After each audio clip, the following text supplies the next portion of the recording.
talking about winning and losing and taking credit for the win and blaming others for the loss.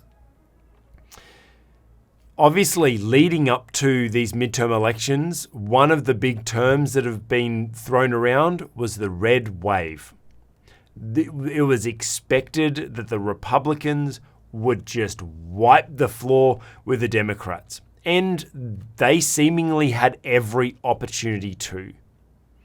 However, it was funny, on Ben Shapiro's show on the Daily Wire, his title for his show today was Red Wave, Red Trickle, because that's what it ended up being.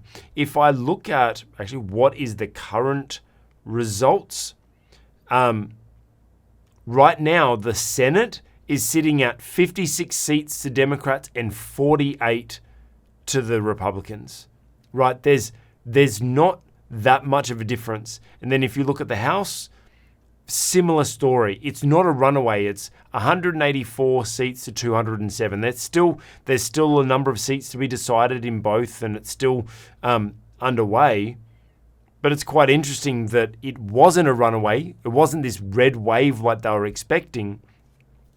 And one of the things that Ben Shapiro did actually comment on was the fact that, well, there was one red wave. And it was a wave where, it was a nice wave considering that state has just put up with physical waves crashing their state with the latest hurricanes that have just gone through. But Florida, obviously, both in the Senate and in the House, Ron DeSantis won governor again, but there were so many seats that were previously blue seats that are now red seats, and by quite a convincing margin. There was a red wave there. And it's interesting that there was this red wave in Florida and New York as well. But the rest of the country, it was kind of normal. There was a couple of seats that went against and a couple of seats that went for and whatever. And he commented the fact that the difference is in Florida and New York, they were running on substance.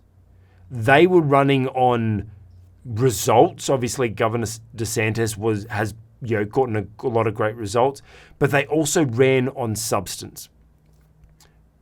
Conversely, you look at some of the other seats. We spoke about Fetterman, previously on a podcast.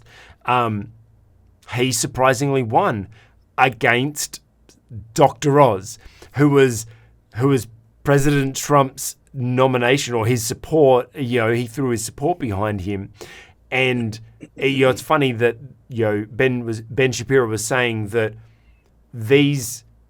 Trump seemed to support a lot of people because of their fame, like Dr. Oz. And actually, you mentioned before that Dr. Oz doesn't even live in the area, hasn't got any experience or any results in government or in politics or anything like that. And it's funny that you see a red wave in Florida and New York, but because there was substance, but then everywhere else it was just ho-hum and just kind of normal because there was no substance. Yes, in general, incumbents were returned, and that's fairly common in elections.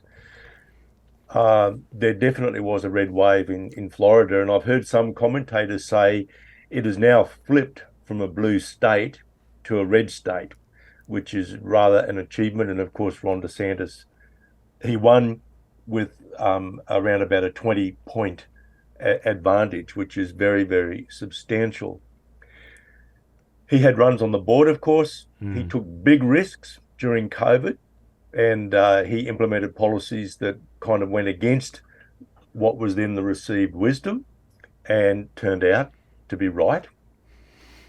He's also stood up against the administration, particularly over border issues, but he's got other runs on the board as well. Now, I think one of the things about Ron DeSantis, which I think has probably worked in his favor, is that during the aftermath of the hurricanes, he clearly worked in partnership with the federal government. Yeah. And both he and Joe Biden were courteous to one another in public. Now, I think that is not lost Mm. on the voter. I Yep. remember seeing a number of media conferences in which both the president and the governor appeared, where they were quite cordial to one another publicly. So, and given that there are times when you need to have confidence that your local politicians can work with other levels, I think that Ron DeSantis got a really big tick then. And look, honestly, I felt that Joe Biden had actually shown that he was a statesman in that Yep. episode, because he also, even though perhaps temporarily, he set aside his disagreements, very public disagreements with Ron DeSantis on migration, for example. And they clearly worked together. They worked very, very quickly to bring relief certainly within 48 hours to most of Yep. those who were affected. It was far quicker than that for many others. So I think that was certainly something that served in his favor as an incumbent, Mm. and saw a swing further. And I think that's affected these other seats in Florida as well. Look, Ron DeSantis didn't really have much of a profile until he started implementing policies that were different Mm. to those implemented elsewhere during COVID. That's really when he came to prominence. But he was also able to articulately defend his position. Yes. That also means something. And I think similar with the red wave up in New York, where a number of seats went red quite surprisingly. And I think that's because there was substance Mm. in what the alternative representatives were bringing to the people. So there's a big lesson there. Celebrity doesn't win votes, Yep. Yeah. you know. It's not about the fame. And I think Yep. that's saying something about the general voter. The general voter is not stupid. Mm. The general voter actually weighs up the pros and the cons of the different parties, the different individuals who are putting themselves up for elections, and votes accordingly. Yep. And maybe the leaders of political parties, not just in the United States, but here in Australia and in the United Kingdom and Canada and elsewhere, should actually take note of that and assume that the average voter is a sensible, thoughtful person. Yeah. And bringing this back to everyday leaders, I actually feel led to talk to ministry leaders specifically, because I know it seems like we need to become a celebrity pastor to be able to have the influence and build our church and stuff like that. And we get caught up in the fame of it all, I suppose, and chasing, feeling like we need to achieve that fame to actually have the impact. But it's proven against that. Like, this is the perfect example. Like, voters are the people that are coming to your churches and stuff like that. They're looking for substance. They're not looking for a celebrity pastor. Maybe there's some people that are transient that are looking for celebrity pastors or whatever. But at the end of the day, most of the people in your community, there are people right now that are just searching for substance. They want to know that you have something behind you, that you have something that you're making an actual impact. It's not just about the Sunday service. It's not just about how many numbers, how big your church is on a Sunday. It's about what's the substance? What's the substance of the impact that you're having on the people that are coming?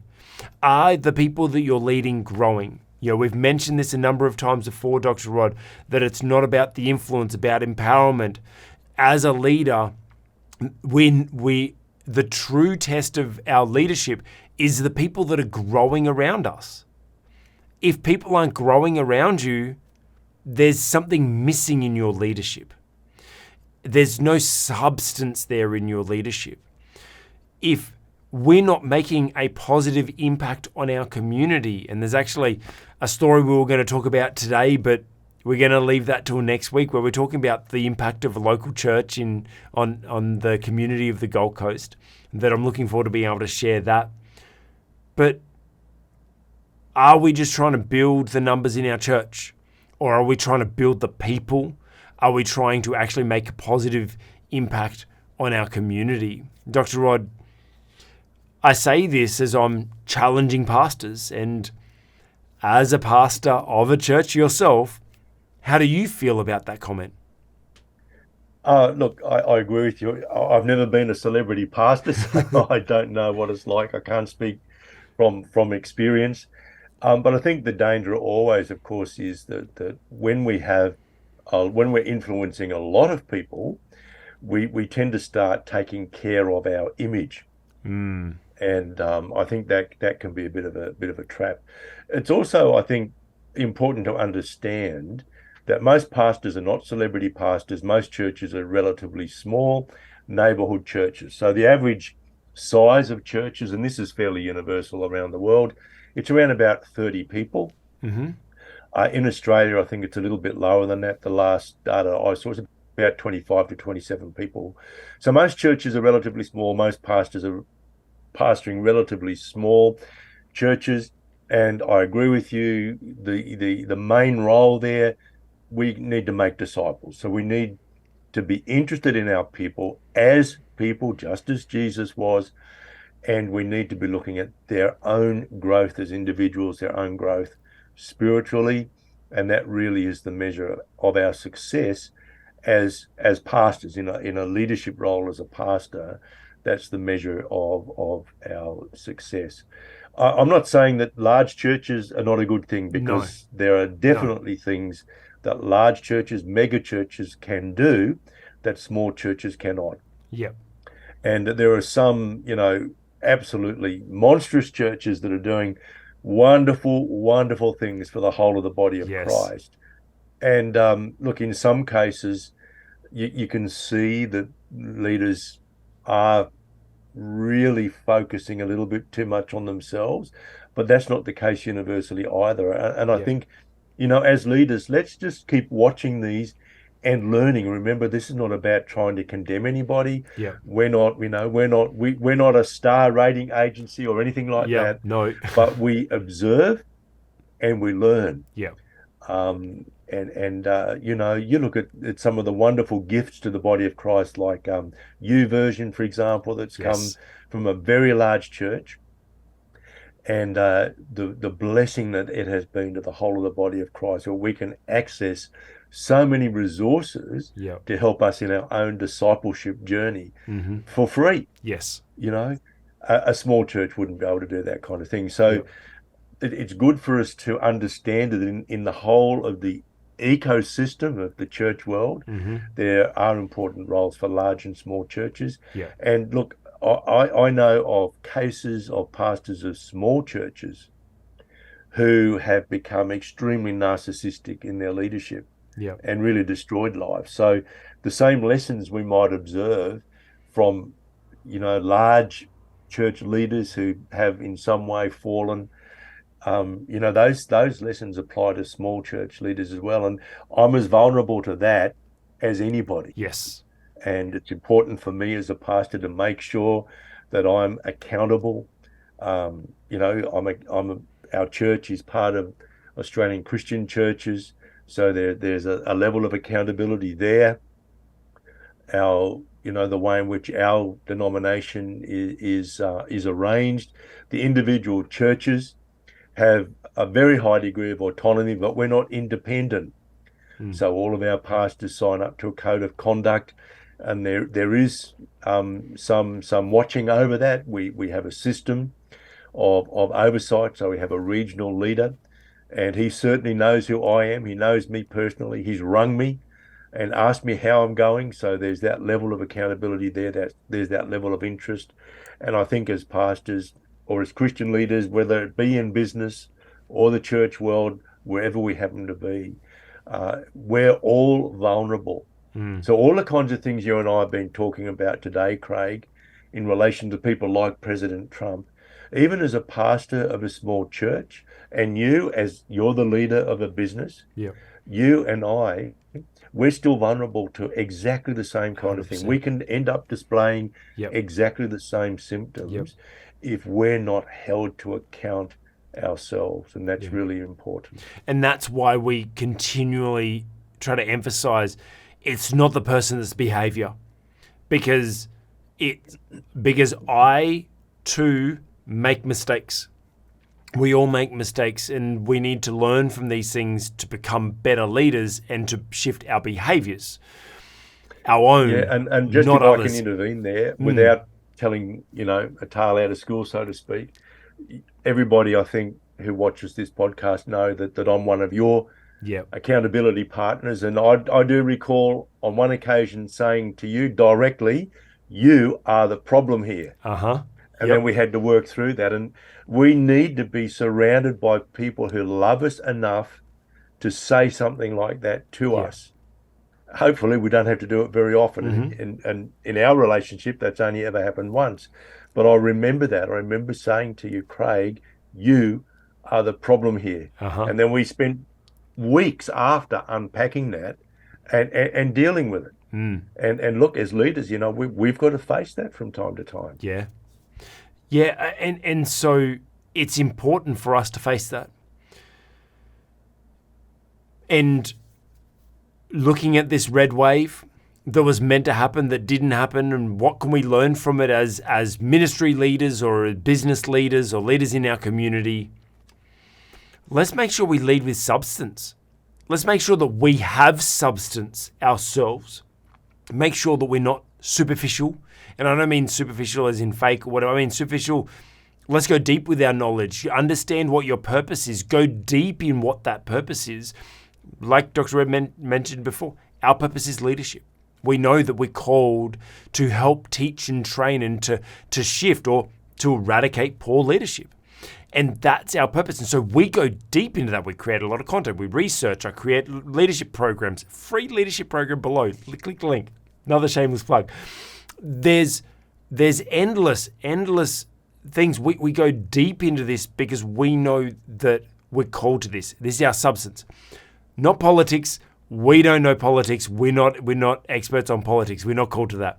Not any of the other things. We're not deep. That's why we're not deep on the actual topics, but we're drawing out the metaphors from that so that we can learn to become better leaders, because that's our substance.